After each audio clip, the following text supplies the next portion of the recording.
Hey everyone, it's Rob Stanley with the Ecom Wiz podcast. And today my special guest is Seth Kniep from Just One Dime and Keeping It Real, Kneeping It Real, if I said that right. You Hey, did. Nailed thanks it. Seth. Appreciate being on the podcast again, and I'm glad I had you back. So Absolutely. we got the holidays coming up here real quick, our Q4, and I think that what we need to talk about is some tips to help some of these Amazon sellers prepare for the holiday season. Now, we're probably a little bit late on being able to go out and find new products, but I think we should still talk about it because you just never know what's out there. Right. And let's dive right in and let's talk about some product ideas. When you're talking to your students and holding your class, what kind of tips do you give them about how to search and find and get creative on finding product ideas that they can sell on Amazon? Great question. I think, Rob, a lot of people are scared of reviews, as in, what if the competitors have a ton of reviews? Yeah. That just means I give up, I'm not going to do it. And I think the problem there is in their mind, they're making reviews the differentiation point, the point of determining, hey, whether or not this customer is going to buy their product or someone else. And I'm not saying reviews don't matter, they do.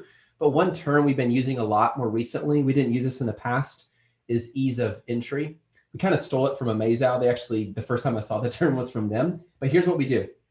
A really simple process if you're looking for product ideas is when you find several, let's just say you find a product and you know it has potential, it's selling well, and you know you can improve on it, which we could talk about as well. Mm-hmm. A big question we always ask is, well, if you look at your top competitors, how many reviews do they have? Now, some of them might have 4,000, and that might discourage a new seller saying, wait a minute, if they have 4,000, why would I even try? But wait. If at least just 3 of those top competitors have under 100 reviews, that puts you at a huge advantage. In other words, if Bobby McGee, the competitor, is selling 35 times a day and only has 47 reviews, but Lucy Pickleberry, the competitor, has 3,000 reviews, and she's also, let's say she's selling 67 times a day, that tells you that reviews are not a strong determiner of the buying process. Yes, they have an impact, but because people buy based on comparison, if I walk into a room or a result Amazon search result listing page and I see 10 different product options and all of them have 3,000 reviews and the new one has none, I'm probably not going to buy it. But if I see that one has 50 reviews, the other one has 300, the other one has 3,000, I'm more likely to buy the one that has 50 reviews because by comparison, it doesn't look as bad. In other words, people buy based on comparison. So here's a super simple technique you guys can use. Find out if 3 top selling competitors, and I mean they're ranking on the first page for the most important keywords, have under 100 reviews. If they do, that means reviews won't have as much of a negative impact on your launch because these people with lower reviews are still selling well. And then that's where you differentiate. You start adding value in other ways. So people aren't looking, I'm only going to buy the one with the most reviews, or say, wait, this person offers a superior product, or I like their packaging better, or something about it feels more valuable, and they buy yours instead of the one who has 10 times the reviews you have. Absolutely. Absolutely. And, speaking of differentiating the product, and you got to be, there's so many ways you can, and we don't have half a day to cover all these, right? Like they could go on and on, but just highlighting, having quality photos, the right title, the right description. We're going to get into some of these even more, but then you got to actually have something physically that's different. And somebody, obviously if you can come up with something that nobody else has, that's even better. Right. But, sometimes it's taking a couple different ideas and, there's hundreds, if not millions of headphones out there, right? So you're gonna have to be very, very specific on finding something that makes it way different than everybody else. Yes. And, that's obviously a tough one and not one that we recommend a new seller getting into. Yeah. Just like the whole iPhone cases we talked about on the last podcast, that's a kind of a stay away zone. But, when it comes to differentiating, I think you hit it right, even like packaging and photos and things like that. But what about, if they get all that, what kind of tips can you give them on when creating that product listing? What's important? And maybe start with like the title and then go to the description, because we kind of covered, photos need to be great and all that. But titles and description have a lot to do with it besides that photo.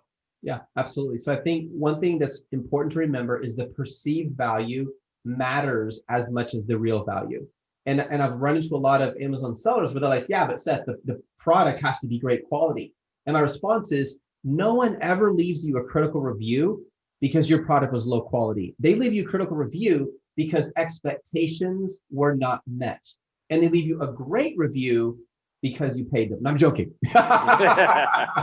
They leave you a great review because expectations were surpassed. In other words, when people leave reviews, 99% of the time, they are driven by emotion.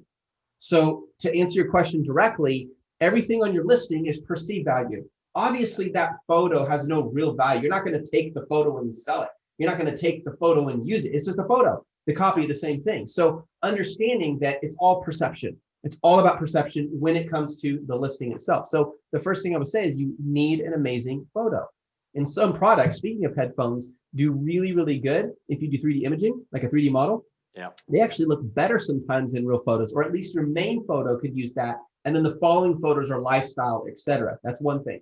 Second, a lot of people, I don't know what you do on this, Rob. I know we've done it. I know it's technically against Amazon's terms of service, and I say everyone do it at your own risk. But we have found that when we're selling like a 2-pack or 3-pack or a jumbo size, that actually putting text on the photo helps it to convert better. And again, you have to do this at your own risk. I'm not saying your audience should do it. I'm just saying it is effective sometimes. If you can use some kind of text or something on the photo that causes your product to stand out. Another key thing is a comparison photo. So you can't use a competitor's brand name, but you can just say competitors, show the size of theirs or how many of theirs or the quality, the lack of quality they're using, and then have another photo that shows yours, and it's going to say ours, or just your brand name. And that comparison is super motivating because at the end of the day, people buy based on comparison. If I search a keyword, the first thing I do is I see that search results page. What's going on in my mind is I'm just comparing.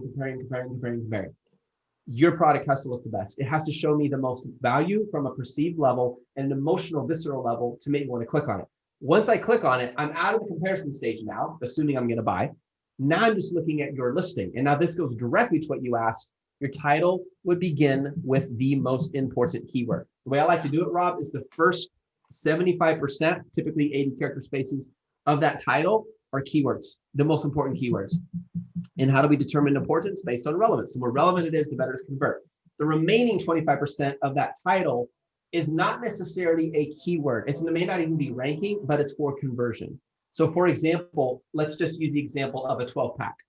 Most people are not going to be searching 12-pack if they're looking for a pirate mug. But the fact that they want a 12-pack is huge. Or that the fact that they see that on there can be huge and convert. So I'm going to have, bone-based pirate mug, Buccaneer, Renaissance, 24, 28 ounce, all those keywords that people would search. But the remaining 25% of that title is going to be something not necessarily keyword relevant, but it's just to convert, like 12-pack or unique style or Buccaneer Fleur or something that adds value that someone wouldn't search, but once they see it, it increases the chance that it will convert. Absolutely. In other words, the first 75% is all about finding keywords that are relevant and rank, and the last 25% is something special, something unique that someone wouldn't search, but when they see it, out of 100 people who go to the listing, a greater percentage of those people are going to click on it and buy it as a result. Absolutely. And I'm going to mention a couple of quick things in regards to that. So let's start with images first. Lifestyle. Get lifestyle images done if it's appropriate for the product. Definitely do that. Because just like, we'll stick with the headphone or the earphone or headphone issue. Like I'll see it on a person. I'll see it in their ear. How big is it? Put it next to a ruler or create a ruler. It doesn't, I think it would look kind of not great next to a ruler, but use something to show me the dimensions, right? Point out the features. Is it come with 2? Does it come with 1? How long is the battery life? Things like that are crucial. First, and you got to think about and correct me if I'm wrong, Seth, on this, but like when I go search, I think you and I probably search very similar, and so do a lot of people. I put in a keyword, earphones. Let's say it's earphones. I'm looking for earphones. Enter. First thing I do, 4-star or better. First thing I do. And I bet you a lot of people do that exact same thing. Yeah. And then they start looking at images, or title, image, title, and they're probably only get not below the fold. So that means they're going to only see maybe what, 5, 6 of them in that top fold there, depending on their screen size and things like that. Let's just say in general. So you got to be in that area. You got to stand out. You have the right image, the right title. Now on earphones, I just bought this one. Actually, I'm using right now just recently because my other one died. And I was on there. First thing I'm looking for in the title is how many hours. And then you get the funky people that play around with the hours, right? Because they're selling it that comes in a little clamshell and they're saying 24 hours, but then they're telling you, yeah, you have to do, it gets 4 hours when it's out of there, and then you got to put it in there and wait and then pull it back out. That's not 24 hours. So I'm looking for what is the one charge, how many hours I get out of this in the single charge before I put it back in there. And I think that's crucial because there was ones that I went in there and I was like, I just threw it away. It was a top 5 item, 8,000 sales and stuff. And I threw it out because it was like, it didn't meet my requirement. And I kind of was a little bit mad that they didn't put that information up there. So speaking of the information, you click on the title, you've got my interest now. You are limited on that first bit of description on what you can say. Let's talk about that and give some tips on what people should do in that limited amount of description area that people are going to see immediately when they come into listing. Yep, absolutely. So you want to focus on benefits versus features. Very similar to what you just said, Rob, in the description itself. After the title, okay, we got the title, we got the photos.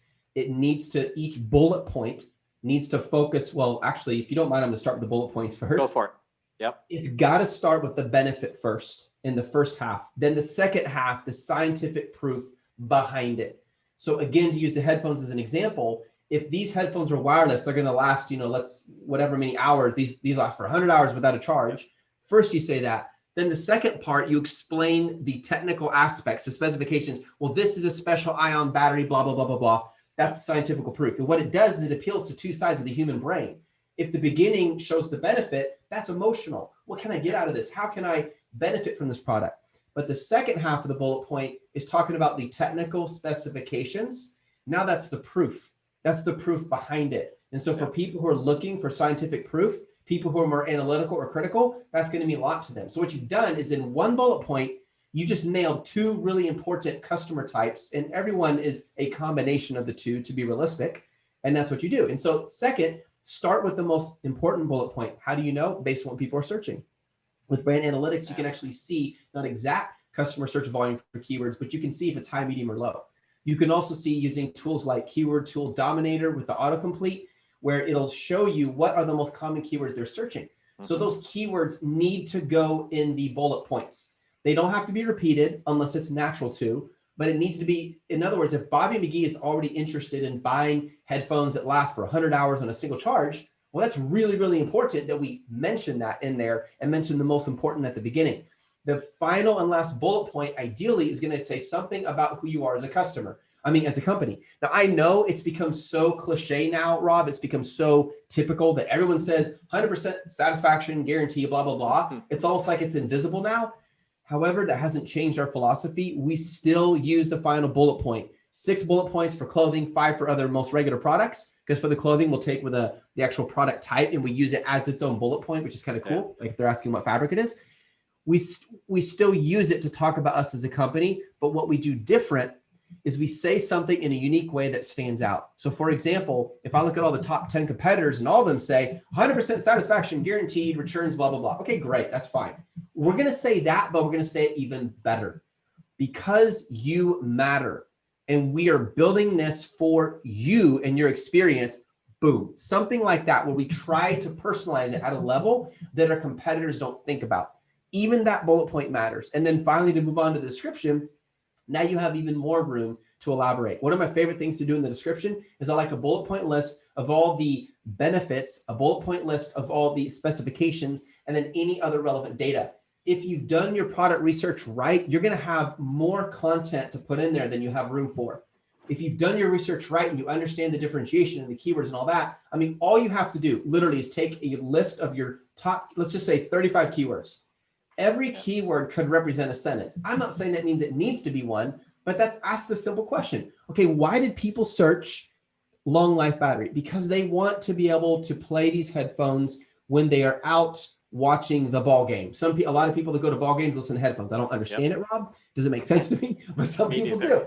So you could literally say, while you're out watching the ball game, enjoy these blah, blah, blah, blah, blah. Yeah. In other words, you're thinking about their experience. And I love how you brought up the lifestyle photos, because the goal is I, as your customer, need to experience the product as much as possible before I click the add to cart button. In other words, the goal of the listing is to get me to experience it. The more I experience it, the more likely you will experience the money in your pocket from me making that purchase. Yeah, no, you're 100% right. And I elaborate slightly on that. So like you said, I think when you were talking about like people just putting like, 100% guarantee type thing, what Seth is referring to, and I get it, is you're trying to connect with the customer. Like, don't just put 100, everybody puts 100% guarantee. I'll give you another one they all put. Small mom and pop company, things like that. We're just don't say that. Business. Everybody does that. Yeah, everybody does that. But maybe what you could do is say something like, hey, started the business in 1998 with very few people, and we built this up to have a great reputation, blah, blah, blah. Like give a little history before you say, we can help you, or whatever you want to say in there, right? Like the idea is try to connect with the people, or have them connect with you, I guess is more the appropriate way to say that. Because that's some great information, so we're not only giving out tips, we're also giving out things to watch out for. So, and I love the ideas you just gave with the bullet points. And, I was even thinking like, it's funny you said that, trying to connect or give, not quite go too feature deep on those first several bullet points, because one of the ones I saw, and it actually caught my attention, and it had a little of both in there. So they kind of put something to the effect of, it could be marketing, and I'm going to just try to paraphrase, but it was like 6 hours of continuous battery life due to low power Bluetooth, chip or something like that, right? And again, I'm paraphrasing, but it was kind of like, it gave me a little bit of both information. Like, here's why we're getting this many hours, and here's what it's doing to help you get there. So I'm getting a little technology, a little sales and marketing on it, but also some information I need. And they kind of pulled it together. And I was like, wow, I like that. That's great.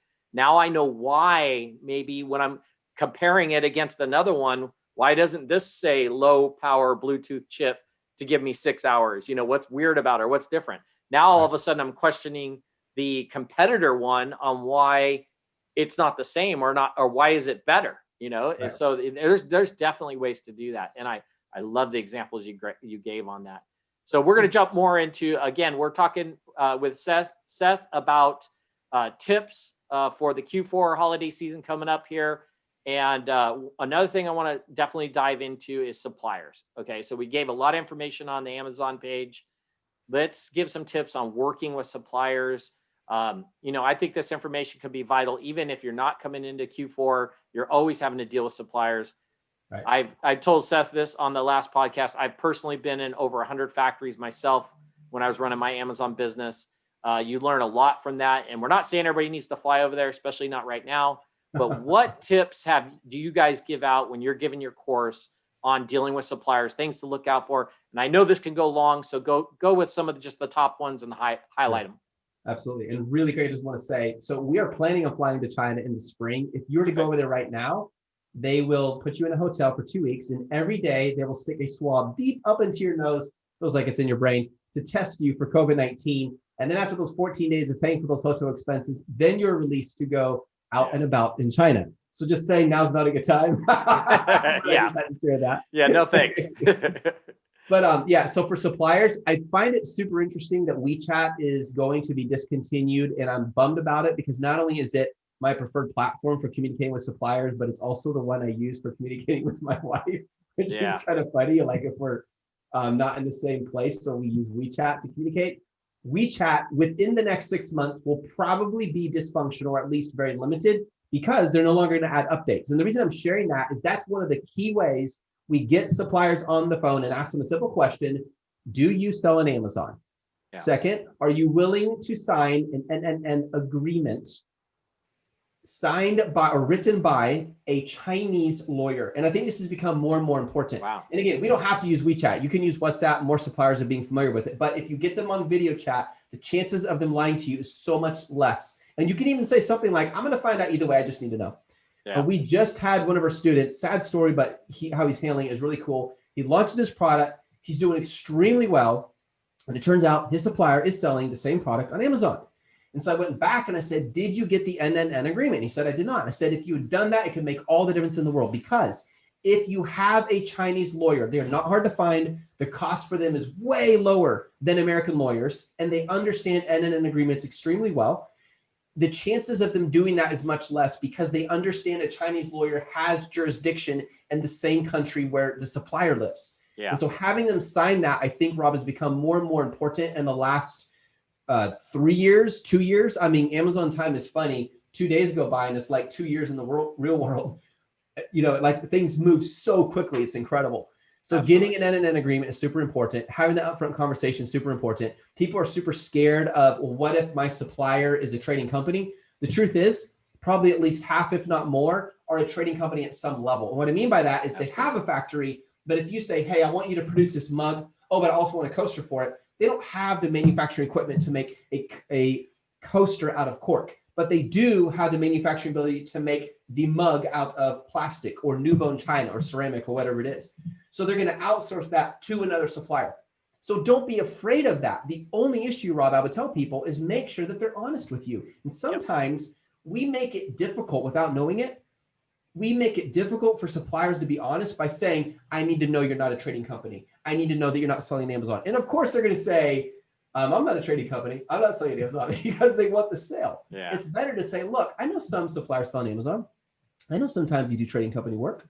I just want to know in advance before we move forward. And if you make it easier for them to tell the truth, not only does that build more trust, but they're more likely to give you bad news, because it's really hard in Chinese culture for a supplier to give you bad news or say no. They're trained to say yes to everything. So what is the process? First, you filter on Alibaba for the keyword that you want. You find a supplier that builds the same kind of product. If they can't build the product or don't have it listed in the catalog, that doesn't mean they're not the right supplier. In fact, there are some people in our membership who are looking for products that don't even exist in Alibaba. Not a single product, they can't find it, Rob, which is amazing. And they come back and they say, oh no. I'm like, no, that's a good problem. All you need to do is find a supplier who builds a product of approximately the same size and same material. So even though they may not make the headphone, or they may not make the coffee mug, whatever it is, or some unique product that doesn't exist on there yet, at least they have the equipment to create a product using the same material of approximately the same size, which decreases the chance that they're going to say no, because they don't have to go out and buy new equipment to make it. Now, some of them will still say no because they only want the easy orders. And in that case, you say, look, I know you have the capacity to do this because I see these products. I'm willing to invest to get you to do this one. And if they realize you're thinking like a businesswoman, a businessman, they're more likely to work with you. I am so convinced, Rob, that we have a lot of suppliers who are so burned from, how do I say this? Without being rude, immature sellers who, and again, I once was one of them, Rob. I once was one of these where we like negotiate on samples. Exactly. Like we negotiate, we make issues out of things that we shouldn't make issues out of. Yeah. And they get this all the time, every day. And all of a sudden they start just assuming that all American Amazon sellers or all Amazon sellers do or think the same way. So we have to work harder now to convince them, no, we are thinking long-term. We want to grow with you. We want to do tens of thousands every week, every month. We don't just want to buy something, try it out and see how it goes.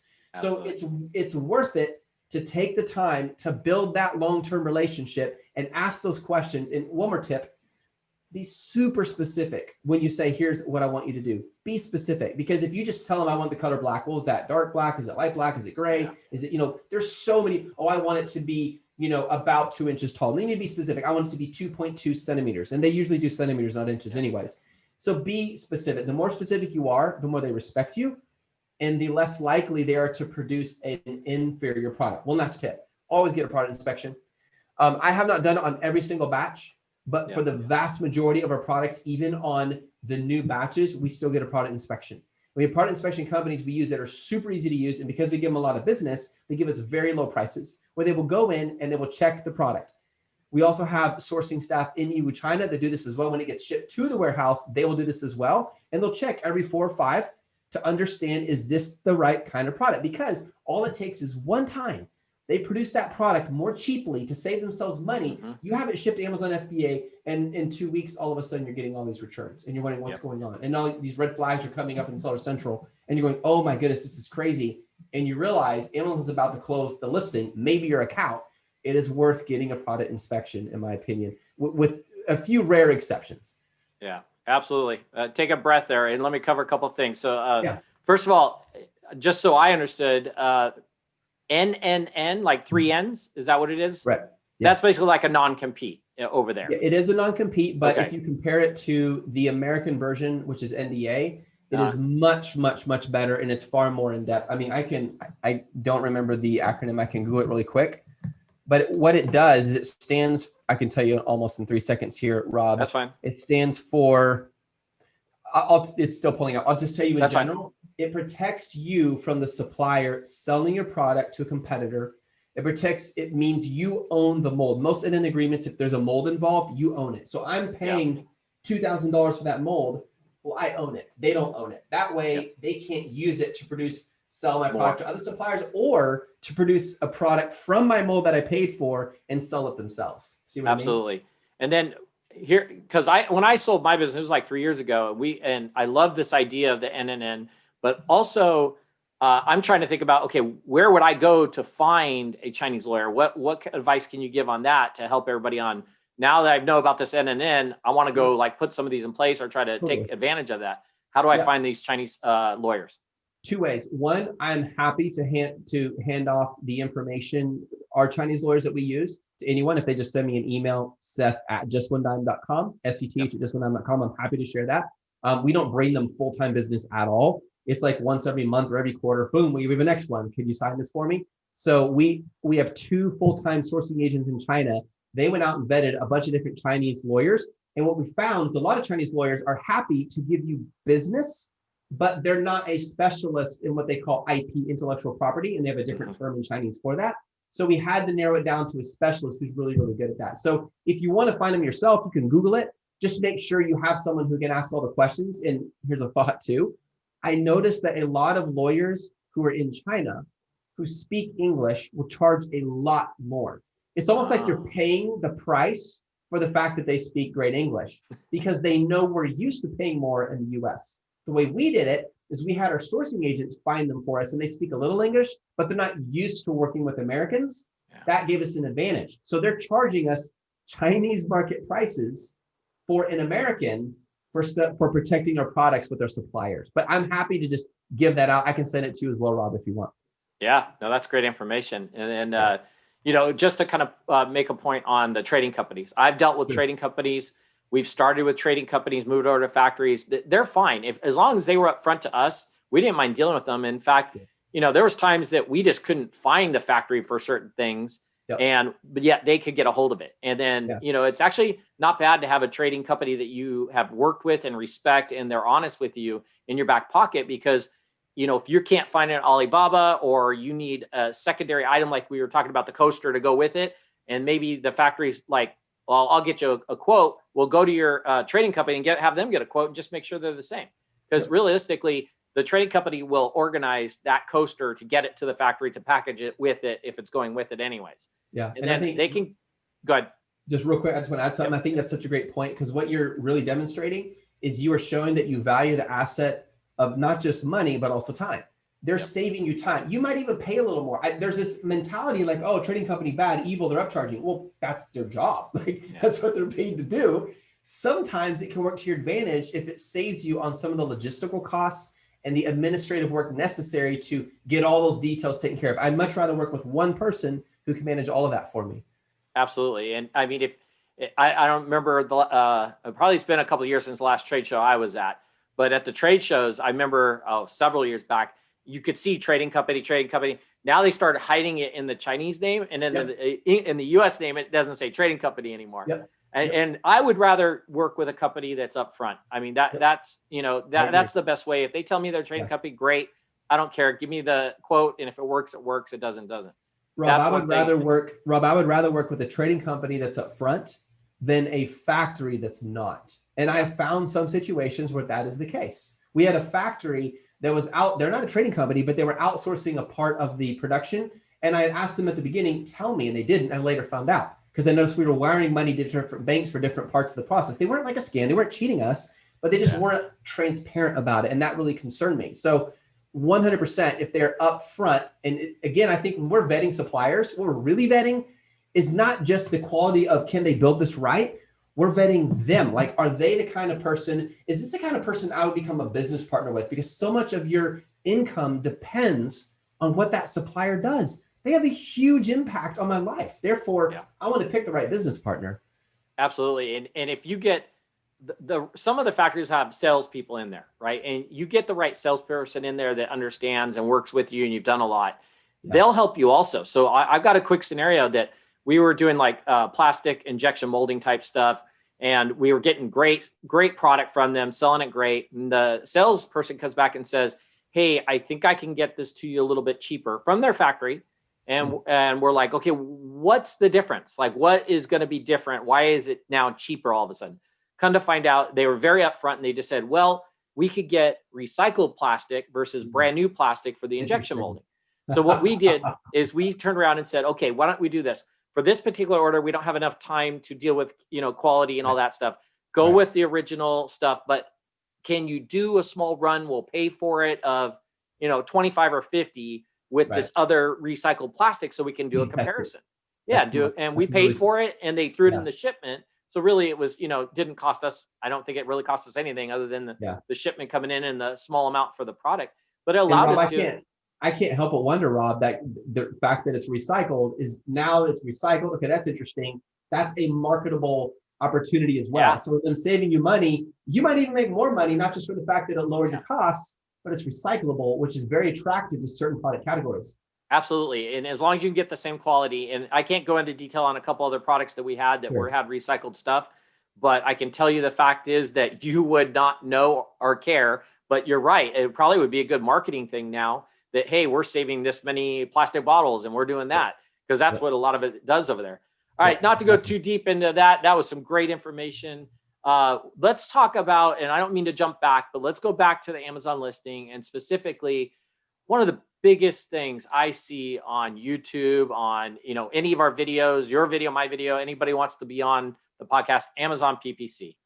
Now, again, we could do a whole hour on just the PPC or even longer, but why don't you give some tips on Amazon PPC, and we could kind of mix that in a little bit with the product launch. So now that you got it from your supplier, you're doing a product launch, you need some Amazon PPC, give some tips on that and what will help.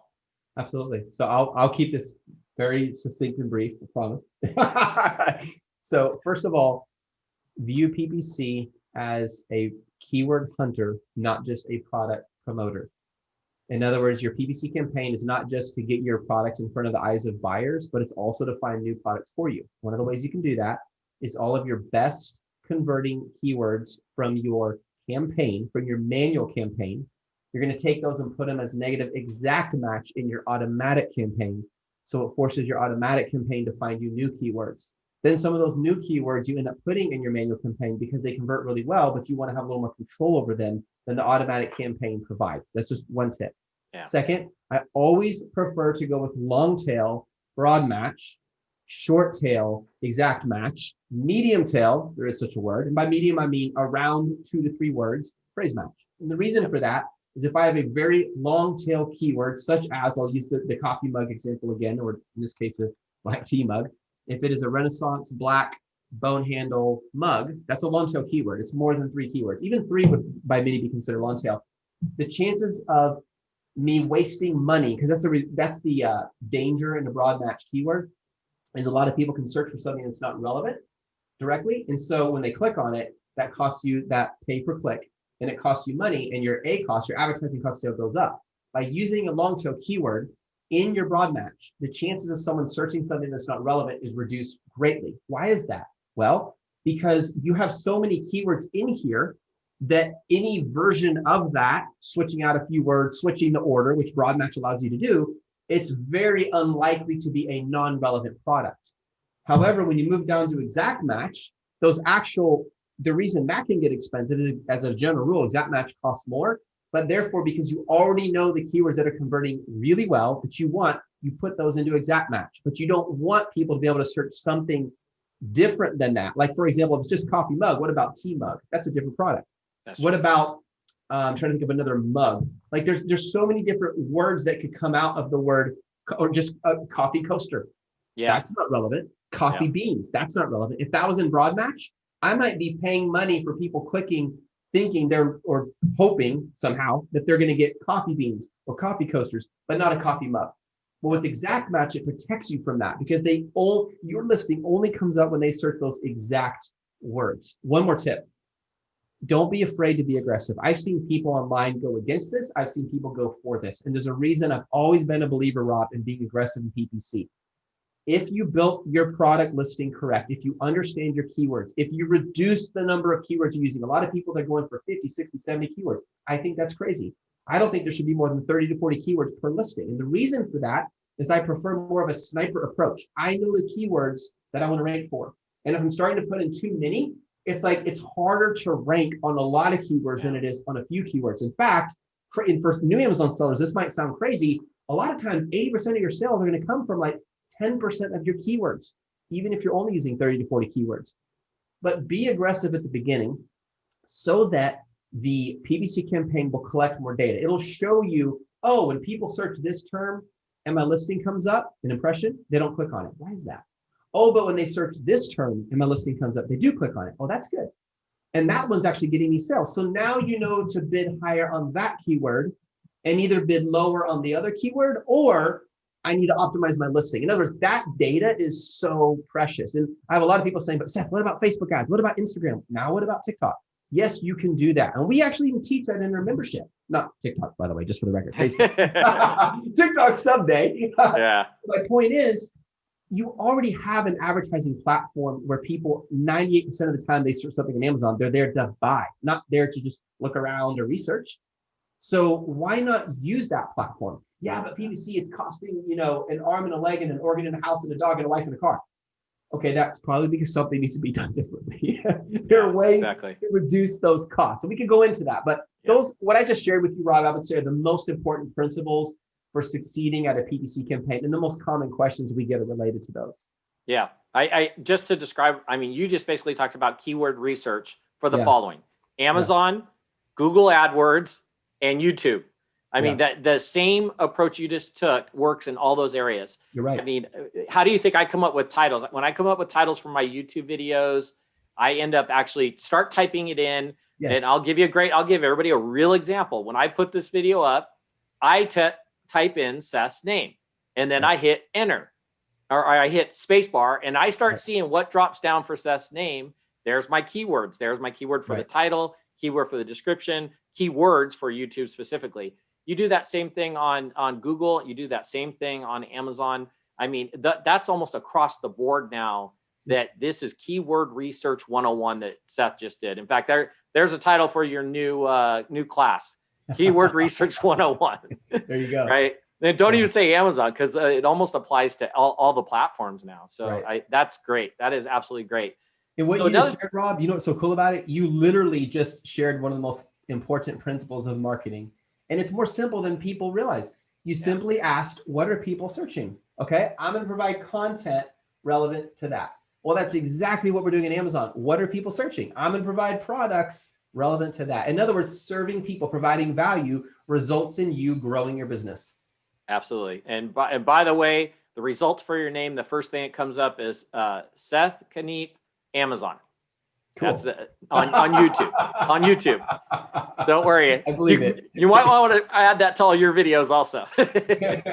That's the number one that comes up. Tell them to pay me for all that advertisement I'm giving them. Right. Exactly. All right. So another thing that I hear a lot of sellers kind of talking about, and I've gone through this too, is, was about maybe a year and a half ago, Amazon started collecting sales tax and tax. Right. So, and so did eBay and all the online. Now, what kind of issues or questions have you seen come up regarding that? I know them, but I'd rather throw the question to you and let you answer for everybody. Yeah, absolutely. It is the number one most complicated thing on planet Earth, in my opinion. Yeah. Like absolutely. I know nothing. I think income tax is simple compared to sales tax. We went really, really deep on this, really deep. Like we just said, you know what, we're going to go all out. We're going to understand it better. You know, we understood it enough for our stores, but we really want to understand it better, like at an in-depth level. We interviewed a bunch of experts behind the scenes, and I'll just share the most common questions. This is a massive topic. Do I, as an Amazon seller, have to worry about collecting and remitting? In other words, paying back is the idea of remit, paying sales tax. First of all, you as an Amazon seller do not have to pay sales tax. The customer does. When they buy your product for $10, if there's an 8% charge on it, then there's that extra amount they pay for. Yeah. You collect that and then you pay it to the state based on where the product is shipped. So people get really, there's been a lot of talk, I'll say, online about ship to and ship from states. Mm-hmm. Which one do I have to pay tax for? And to keep it simple, if you're selling on Amazon, all you have to think about is where did my product go to? So if my product physically went into Arizona and Arizona is going to collect sales tax, then boom, I owe Arizona sales tax. If it physically went into Texas, now the one exception to that is wherever your business is located, like let's say you're located in Texas, you're working out of Texas, you do owe sales tax on that as well, because that's where your business is located. But for all other states, only think about where does my product go? Now then people say, well, wait a minute, how in the world, Rob, can I keep track of 50 states collecting sales tax? So first of all, the majority of them do collect sales tax, but there's several that don't, so it's not all 50. Second, Amazon collects and remits sales tax for the vast majority of those states. I'll just give an example of one. Now, that may change by the time you publish this video, okay. So don't hold me to it. But Florida, the last I checked, Amazon does not collect and remit tax for the state of Florida. So you manually have to go into settings, tax, is it sales tax or tax? I forget, either one. And you just add Florida and you put in the rate, and you have to know whether or not Florida will collect sales tax on the shipping. And it's easy to find. It's a simple Google, and boom, it's done.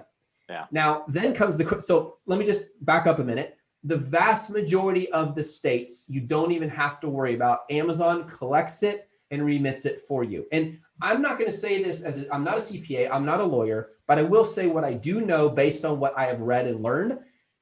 If you haven't been collecting sales tax up to this point, all you need to do is find out what your nexus is. And there are two kinds of nexuses. One is called physical and one is called economical. Physical nexus means you have presence in a state. You have a business operations in a state. Some kind of, like if you have a contractor and they are located in, not Wyoming. Wyoming doesn't collect sales tax, I don't believe. California, no, for example. California. Right? Yep. Okay, California. California is the toughest. I love you, California, but you guys are very difficult. Yeah. So if you have a contractor who worked at least 2 days for the year of 2020, located in California, you now have physical nexus in California. If you have products in a fulfillment center in California, you have physical nexus in the state of California. That's physical nexus. The other kind of nexus is economic nexus. Because people are going to go, wait a minute, Rob, does this mean every single state where I have inventory sitting, I have to collect sales tax for? Well, there's another part to it. There's economic nexus. In the majority of the states in the US, you have to have either a minimum of 200 transactions or 100,000 in sales going to that state only to qualify for economical nexus. And so if you either have physical, I have a location, my business is there, I have a contractor there, I have products there, or economical, I'm meeting a minimum standard. In other words, I'm doing enough sales or transactions in that state. Now I am liable to collect and remit tax for the state. But the good news is, now that I shared all this, there's only a few states you actually have to physically do anything for to make that happen. And one of them is Florida. So all you need to do is say, do I have nexus in Florida? Do I have products in a fulfillment center in Florida? Okay, do I? All right, got it. Now I know I have to take care of tax, and you go into Amazon settings and do that. Now there's just one more piece I'll share, Rob, because I don't want to take up all the time on this lovely topic. No, go for it. One more thing to understand. There's a change happening right now as we speak. And this is one of the reasons sales tax has been so frustrating. And I just want to encourage all the listeners listening to this podcast right now, guys, please don't let this hold you back. Like, we're all dealing with it. It doesn't have to take up the majority of your day. It doesn't have to take up that much time, not even every day. Like, don't let it frustrate you. It's getting easier. If you were to go back 2 years, it was so much harder. Okay. So I'm just sharing this information so you are informed and you understand. So one more piece to this. What's changing right now is there was a day when you had to register as a reseller or a seller. They use different terms in different states. You had to register as one in the state. And then every quarter or every month or every year, depending on the rules, you had to fill out a form online or physically, but usually online, that shared what your sales were in that state. You only had to do it for a state that you had physical or economical nexus in. That's changing. One by one, more and more states are no longer requiring that if Amazon is acting as what is called the third place market facilitator. And any platform like Shopify or eBay or Amazon that qualifies as a third-party marketplace facilitator. 3P.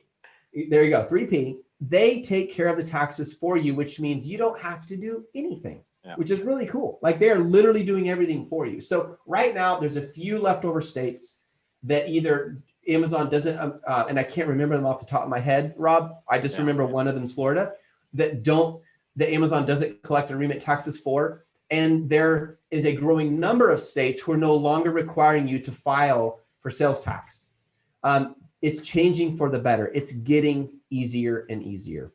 I hope that was more helpful than confusing, because I know that's a lot of data and there's probably a lot more questions off of it. No, I think you did perfect giving a high level, because it really does get deep. And so I advise everybody, I did have a podcast with a CPA, forgetting her name right off the top of my head, but go back, look at one of my other podcasts, check our YouTube video. We had a actual conversation, like real deep into tax stuff. I advise you to contact her. Again, Seth and I are not experts or CPAs in this field. We're just trying to give you general advice. And we always say that you contact somebody local or go with a CPA. If you can't remember the name or you need a CPA, get a hold of me, message me through social media, and I'll put you guys in touch with the CPA I know who does kind of e-commerce CPA, and they're really great. So that brings up a good point. Going on to our last subject, and to kind of wrap this up, inventory management. I think it's a good segue. You're talking about taxes, you got to deal with inventory. I think let's talk about inventory management. What kind of tips you give in your course regarding inventory management, and what things that you guys do regarding inventory. So take it away, Seth. Absolutely, man. And you're right. In our training membership, we go super deep on this, but I'll give you guys an overview. First of all, when you are deciding how much inventory you need for your Amazon business at the beginning, when you're first just doing product research and you found a supplier, go find out what are the typical sales of the top competitors. Let's just say, just for simplicity's sake, one of the competitors sells 10 a day. So now you know you need, if you were to sell as many as they do, 10 times 30 is 300, you need 300 for a month of inventory. Then you're going to add on another 10% to be safe. And then you have to think about lead time. So once you run out of the inventory, you can't immediately, you can immediately order new ones, but you're not going to immediately have those new products in stock in Amazon. It might take 2, 3, 4 weeks. And that also depends on whether or not you use air freight, air express, or shipping by sea. So think through your lead time. How much time, what is my turnover time I need to get the products back in? So let's just say, for example, you're going to run out of inventory in 30 days, and it's going to take another 30 days from the time you place the order with your supplier for a restock. Now you need at least 60 days of inventory. You're still going to add on 10. Some people recommend 15% more for cushion. Okay, that's the first thing. And the reason we're starting with your top competitors and using them as a standard is for 2 reasons. One, you need to be thinking like you're going to sell a lot. One of the best advice I ever received, Rob, is when I was driving from Redding, California to Los Angeles, California, and I was starting a radio show. And I'll never forget the last guy that the radio station owner where I had my own radio show on when I was a teenager, he said, Seth, if you think big, you'll go big. So plan on selling like the top sellers. Just think that way, plan that way, assume that way. And I promise you this, you will sell more if that is your perspective. Second reason this is important is it's safe. If you ended up not selling as much in this situation, it's better to have a little more than not enough. If you do run out of inventory, close your listing, because your BSR will skyrocket to the moon when you open it back up. If you close it, even though it'll show your BSR go up, when you open it again, it'll stay generally the same, which means you don't have to spend the same amount of money running PPC, ranking, and time to get your product noticed again. So you don't want to lose your ranking. So as soon as you're about to run out of inventory, close it. A lot of people, they raise the price as inventory is getting lower. I think that's unwise because that slows your sales. I would bring the price down, go out like a freight train. Absolutely. The other advice on this is when you're doing your inventory and you have products and it's selling really well, understand that Amazon's fees, and now they have IPI, Inventory Performance Index, and the standard is 500. Basically, the idea is, and it's in people, I don't want to overcomplicate it, keep the products moving. I would prefer, Rob, to send in 500 units and they sell fast, than send in 3,000 units and they sell fast. Because worst case scenario, I close my listing until I have the next one's in. But if I send in 3,000 and they don't sell as fast as I wanted, not only do I have money stuck in inventory, it's not liquidable yet unless I do something, to liquidate it. I also run risk of higher Amazon fees after 6 months have passed. And those fees often can get really crazy sometimes during the last quarter. Absolutely. So those are a couple tips. I'm going to share just one more thing. And I'm so excited to share this, Rob. Give me a second. I'm going to scroll down so I can read it to you guys. Okay. What we did is we took 6 of our Amazon stores. We looked at the total revenue for those. We broke down the revenue percentage by month. And I think you guys will find this so fascinating. And again, it's going to depend on the product. I can tell you this, the vast majority of these products are not seasonal. Here's what we discovered. In the month of January, 8% of our total annual sales, 8% of them happened in January. Wow. In February and March, it was 6% for each. In April and May, our lowest months, 4%. So 4% of our annual sales are in April, 4% in May. In June and July, 5% each. In August, 6% each. In September, 7% each. In October, 8% each. Are you ready for the next one, Rob? It's going to go up. Yeah. In November, 13% of our annual sales in November. And in December, 28%. Over 90% of these products are not seasonal. By seasonal, I mean they sell all year round, but they sell a lot more in Christmas because it's a more Christmassy product. Most of them are not. Yep. That tells me something about planning my inventory management. Well, Seth, 25% in 1 month. You should have just called me. I have that exact same chart. I have 20 years of e-commerce tracking that follows exactly what you just said. That's fascinating. I was doing my iPhone sales or my electronic part sales back in the day. It followed exactly that. It always bottomed out just before like April, May. Then June was almost aligned straight up to December, January. Then it would slowly come back down into that April, May timeframe again. It was that same roller coaster for almost 20 years. I could pretty much plan my vacations and everything around it. So it was awesome. Just like that. It's so funny you say that because my 20 years of selling online followed exactly that trend.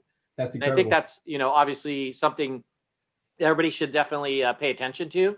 That's great information.